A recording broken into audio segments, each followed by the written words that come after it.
Hai,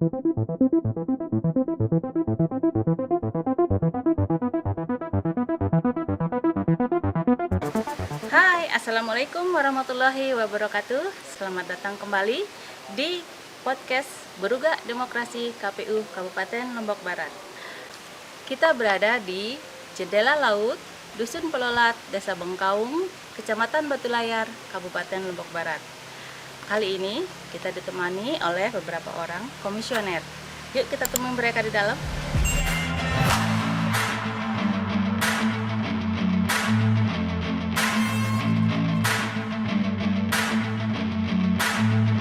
Assalamualaikum Pak Kadif. Waalaikumsalam. Sehat, Pak? Sehat, alhamdulillah. Baik teman pemilih, masih bersama saya di podcast Beruga Demokrasi KPU Kabupaten Lombok Barat. Kali ini saya bersama dengan Ketua Divisi Sosialisasi dan Parmas KPU Kabupaten Lombok Barat. Kita bincang-bincang sejenak. Assalamualaikum Pak Kadif, apa kabar? Waalaikumsalam warahmatullahi wabarakatuh. Kabar baik. Ini sedang kita berada di mana nih Pak? Bisa dijelaskan? Ini oke. Jadi kebetulan saat ini podcast Beruga Demokrasi berada di Dusun Pelolat. Dusun Pelolat ya namanya ya? Dusun Pelolat, Desa Bengkaung, Kecamatan Batu Layar, Kabupaten Lombok Barat. Ini kita saksikan Mbak Epi, pemandangan yang sangat luar biasa. Betul sekali Pak ya. Sesuai dengan nama tempat kita berdiri saat ini adalah Jendela Laut. Jadi begitu kita melihat ke arah sana, itu hamparan laut. Betul Dibantu dengan alam view-nya yang ya Pak ya, bagus sekali. hijau, Ini sangat instagramable banget ya. Iya. Tujuannya anak-anak muda sekarang. Nah itu sudah cukup tapi sebenarnya. Jadi begini, kalau Bengkaung ini kita potret dari sisi kepemiluan Mbak Epi, Bengkaung ini berada di Desa Bengkaung, Kecamatan Batu Layar, Kabupaten Lombok Barat. Jadi kalau kita lihat lagi dari dapil, itu Bengkaung berada di dapil 3 karena dia di Batu Layar dan Gunung Sari. Kalau kita lihat dari pengalaman pemilu serentak 2019 kemarin, Bengkaung ini memiliki DPT 2.871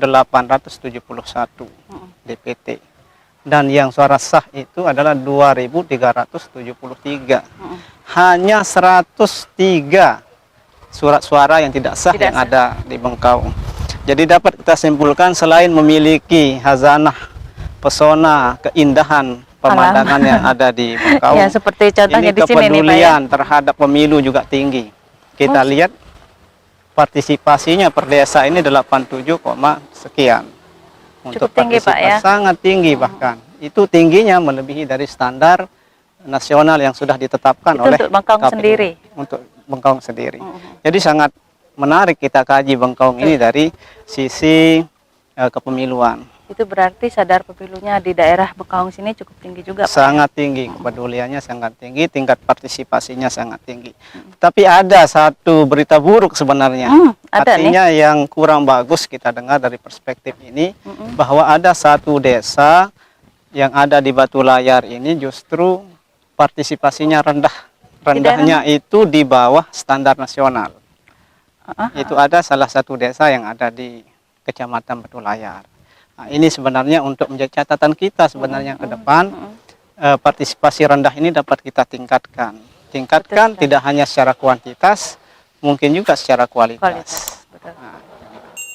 Upaya yang dilakukan untuk peningkatan itu sudah ada kira-kira yang direncanakan? Upaya untuk akan kita lakukan ke depan, ini kan seperti yang kita tahu sekarang, pemilu serentak tahun 2024 itu akan dilaksanakan di hari Rabu tanggal 14 Februari 2024. Tetapi sampai hari ini tentu tahapan itu belum.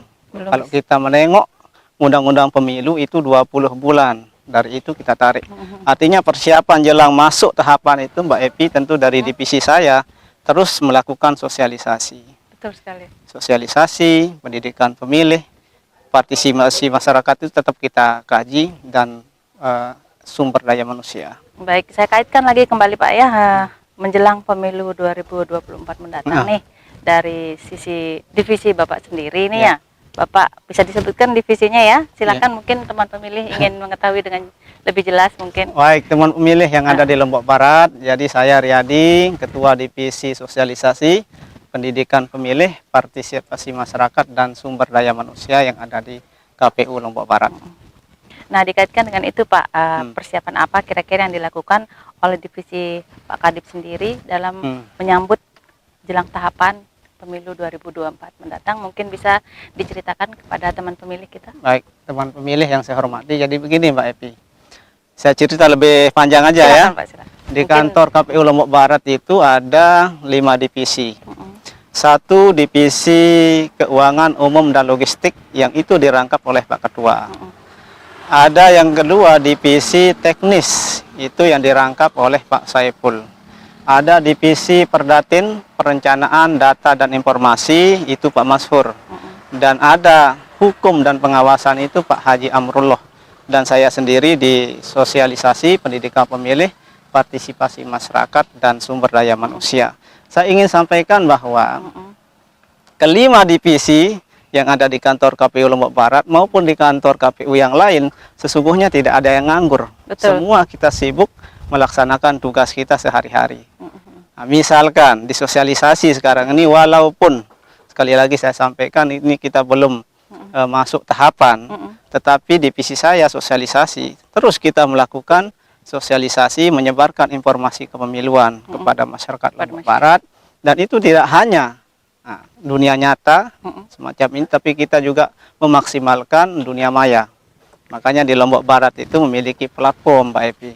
Bisa kita kasih tahu lagi kepada masyarakatnya, Pak? Platform yang ada di Lombok Barat, media sosialnya itu ada YouTube, ada Twitter, ada IG, dan ada Facebooknya.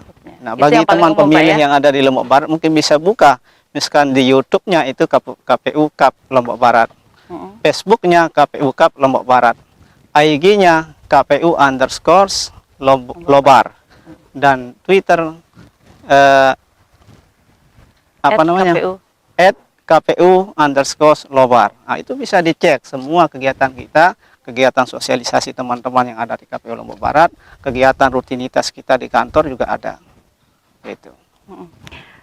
Terus kalau menurut Bapak nih, kan tahapan-tahapan ini pasti akan tetap berjalan di tahun 2024 ini kan, Pak, ya?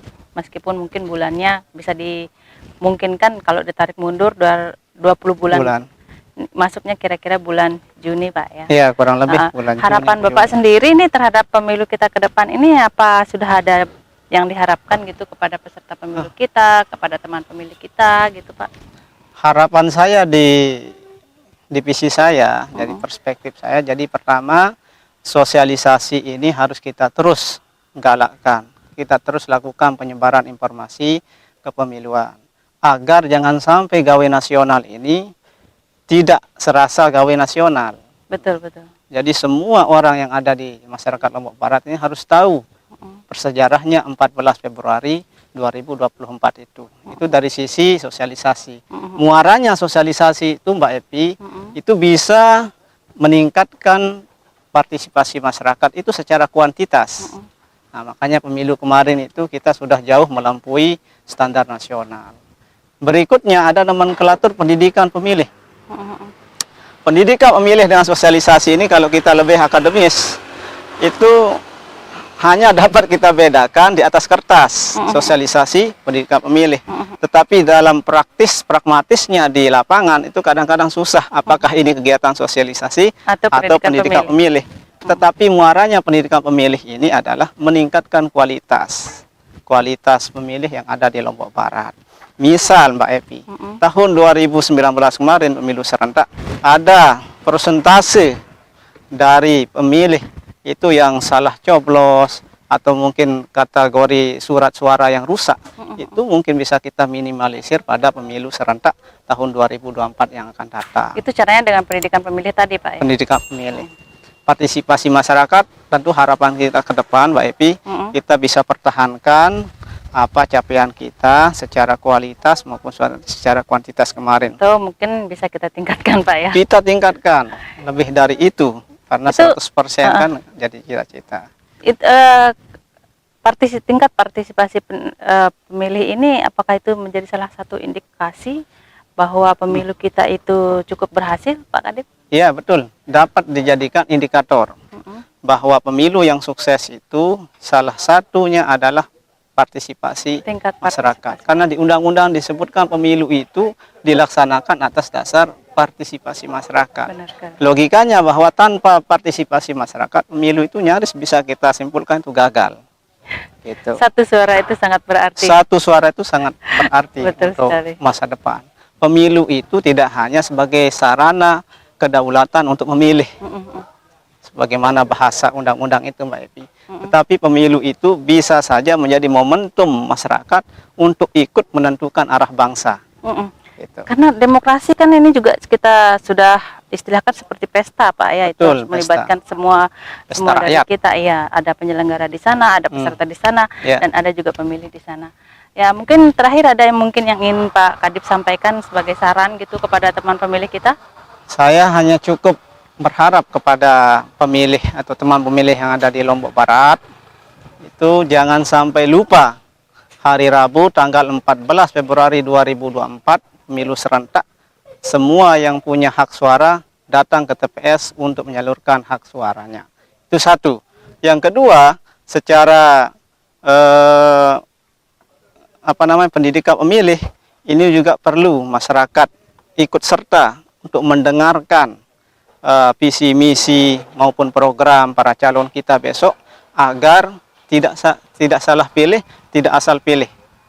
Untuk kita tunjukkan kecerdasan kita sebagai pemilih, ikut menentukan arah bangsa. Itu, Mbak Evi. Baik, itu saja. Saya kira terima kasih Siap, Pak Kadip. Ya. Yeah. Baik teman pemilih, demikian tadi bincang-bincang kita dengan Pak Riyadi, Kadif Parmas dan Sosialisasi. Semoga apa yang telah disampaikan tadi bisa menjadi pelajaran bagi kita, apa yang bisa kita petik dari sana, dan jadilah pemilih cerdas. Saya Yupi Isnaini mohon undur diri. Sampai jumpa. Wassalamualaikum warahmatullahi wabarakatuh. Salam. Terima kasih.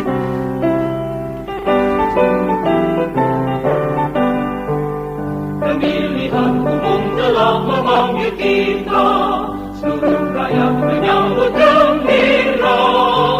Hak demokrasi Pancasila, hikmah Indonesia merdeka. Pilihlah wakilmu yang dapat dipercaya, dengan bara yang setia. Di bawah Undang-Undang Dasar 45, kita menuju ke pemilihan umum.